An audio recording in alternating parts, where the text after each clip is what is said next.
இயற்கையை மருந்து சேனலுடைய மேலும் பல பதிவுகளை தெரிந்து கொள்ள இந்த சேனலை சப்ஸ்கிரைப் செய்யவும், பெல் பட்டனை அழுத்தவும்.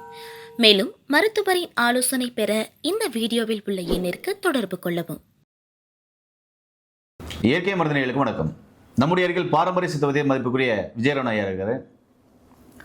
எண்டோஸ்கோப் போட்டு நீங்க அல்சர் என்ன வகையான அல்சர் கண்டுபிடிச்சிருந்தாலும் சரி, பெப்டிக் அல்சர், கேஸ்ட்ரிக் அல்சர், அமில ரிஃப்ளக்ஸ், அது கேடு எதுவாக இருந்தாலும் சரி, கிரானிக் டிசீஸாக இருந்தாலும் சரி, கும்மம் அப்படின்னு சொல்லுவாங்க சித்த மருத்துவத்தில். இந்த அல்சரை ஒரே மாசம் குணமாக்க முடியுன்றாங்க. எத்தனை வருஷம் அல்சர் இருந்தாலும் சரி ஒரே மாசம் குணமாக்க முடியுன்றாரு. ரொம்ப ஆச்சரியமா இருந்தது. அதை பத்தின முழுமையான தகவல் இந்த வீடியோவில் பார்க்கலாம். வாங்க வீடியோக்குள்ள போகலாம். ஐயா வணக்கம். ஐயா வணக்கம். எத்தனை வருஷம் அல்சர் இருந்தாலும், குடல் புண்ணா இருந்தாலும், அல்சர் சிவியரா இருந்தாலும், நீங்க கொடுக்குற இந்த மருந்தை ஒரு மாசம் எடுத்தாவே கியூர் ஆகும் அப்படின்றீங்களே, எப்படி அவ்வளவு நம்பிக்கை சொல்றீங்க? அது என்ன மருந்து ஐயா? இது ஒரு அல்சருக்கான, அதாவது அமிலத்தன்மை குறைக்கிறதுக்கும் வயிற்றில் இருக்கக்கூடிய புண்ணை ஆத்துறதுக்கும் தூர்ப்பு தன்மையை கொடுத்து அந்த மியூக்கஸ் மீண்டும் வர்றதுக்கான மூலப்பொருட்களோட இதை மாத்திரை செஞ்சிருக்கோம். இதை நம்ம பொடியா செஞ்சு எல்லாத்துக்கும் கொடுத்துட்டு இருந்தோம். ஆனா ஒரு வேளைக்கு 1 கிராமுக்கு மேல சாப்பிடக்கூடாது, 1 கிராமே போதும் அப்படிங்கிறதுனால நாம இந்த மாத்திரைக்குள்ள போட்டு கொடுக்குறோம். ஓகே. அப்போ இந்த மாத்திரையை நம்ம காலையில் 2 நைட் 2 சாப்பிட்டுட்டு உணவுக்கு பிறகு இந்த பித்த நிவாரண சூர்ணம், ஏன்னா பித்தம் அதிகமாக உற்பத்தி ஆகிறதுனாலையும் வயிற்றுல நமக்கு புண்ணும் எரிச்சலும் வலியும் இருக்கும். அந்த பித்தத்தையும் கட்டுப்படுத்தணும். அப்போ பித்தத்தை கட்டுப்படுத்துறோம், அமிலத்தன்மை குறைக்கிறோம், புண்ணாற்று மருந்து உள்ள கலந்திருக்கு. இந்த 3 சேரும் போது நிச்சயமாக 15 நாள்லயே சந்தோஷமா வருவாங்க.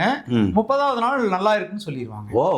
அதோட அவங்க கொஞ்சம் உணவு கட்டுப்பாடு இருக்கணும். மசாலா பொருட்கள், அசைவ உணவுகள், காரமான உணவுகள், உப்பு அதிகமா சேர்த்திக்க கூடாது. அல்லது உப்பை வாங்குறது முருங்கை இலையில வறுத்து சேர்த்திக்கணும். கல்லுப்பு 1 கிலோ வாங்கி இவ்வளவு முருங்கை இலை போட்டு வறுத்தோம்னா அந்த உப்பிலுடைய அந்த உப்புத்தன்மையினுடைய வீரியம் குறைஞ்சிரும். அது ரத்தத்தை கெட்டியா மாத்தாது. அதுக்கப்புறம் நமக்கு பத்திய உப்பா அது மாறிடும். அந்த உப்பை அவங்க கொஞ்சமா போட்டு சமைச்சு இந்த அல்சர் குணமாகிறதுக்கு அவங்க நீண்ட நாளா இருப்பாங்க. ஏன்னா எந்த மருந்துகளாலையும் குணமாகிறது இல்லை அந்த ரசாயன மருந்துகளால். அதனால நம்ம மூலிகை மருந்துகள் கொடுக்கும்போது பத்தியம் இருந்தாங்கன்னா என்னென்ன சாப்பிடணும் சாப்பிடக்கூடாதுன்னு நம்மகிட்ட தெரிஞ்சுட்டு நம்ம கொடுக்குறபடி நம்ம சாப்பிட்டாங்கன்னா நிச்சயமாக 15 நாளில் சந்தோஷமாக வர்றாங்க. 30வது நாள் குணமாயிருது.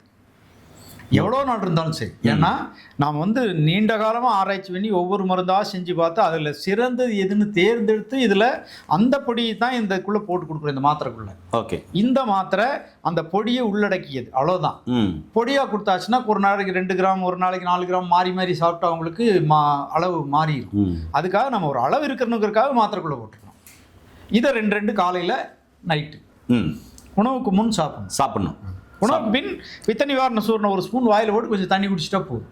Okay okay. இது நான் டெய்லியும் சாப்பிட்றேன். இது நல்லா இருக்கு. ரொம்ப நல்லா ஜீரணம் ஆகுது, பித்தம் ஆகுறதுல, உடம்பு சூடாகிறதுல இல்ல. இது 1000 வேலை செய்யும். ஆமா, நிறைய வேலை இல்லை. நிறைய பிரச்சனைகள், மென்டல் டென்ஷன் குறையும், நல்லா தூக்கம் வரும், பிடிவாதம் பிடிச்ச குழந்தைக்கு பிடிவாதம் குறையும், நினைவாற்றல் குறைஞ்சவங்களுக்கு நினைவாற்றல் வரும், மன அமைதி கிடைக்கும்.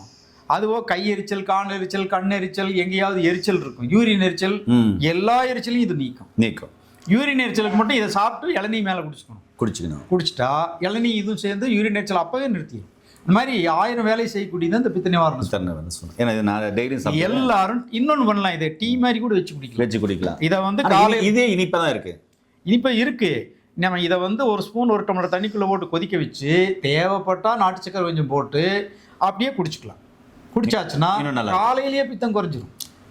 எந்திரிக்கும் போது பிச்சம் குறைஞ்சிரும். சாயங்காலம் 5 மணிக்கு குடிச்சா 5 மணிக்கும் பித்தம் குறைஞ்சிரும். இந்த 2 வேளை அப்படியும் குடிச்சிக்கலாம். 3 வேளையும் உணவுக்கு பின்னும் சாப்பிட்டுக்கலாம், உணவுக்கு முன்னும் சாப்பிடலாம். மாத்திரை இல்லாம இதை மட்டும் கூட சாப்பிட்டுட்டு இருக்கலாம் பித்தம் உள்ளவங்க. இந்த மாதிரி பித்தத்தை குறைக்கணும், அமிலத்தன்மை குறைக்கணும், தூர்ப்பு கொடுத்து புண்ணாத்தணும். இந்த அடிப்படையில் நாம் இதை செஞ்சிருக்கிறதுனால அது வேகமா வேலை செஞ்சது. போய் பட்டா உடனே அந்த புண்ணு மேல பரவி அப்படியே புண்ணு ஆத்திடும். அருமையா. ஏன்னா உங்களுக்கும் பல வருஷம் அல்சர் இருக்கா?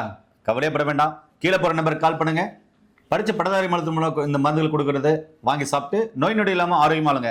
அல்சர் கம்ப்ளைண்ட் யாருக்கெல்லாம் இருக்கோ அவங்களுக்கு எல்லாருக்குமே இந்த வீடியோவை ஷேர் பண்ணிவிடுங்க. இந்த வீடியோவை ஷேர் பண்ணி வச்சுக்கோங்க.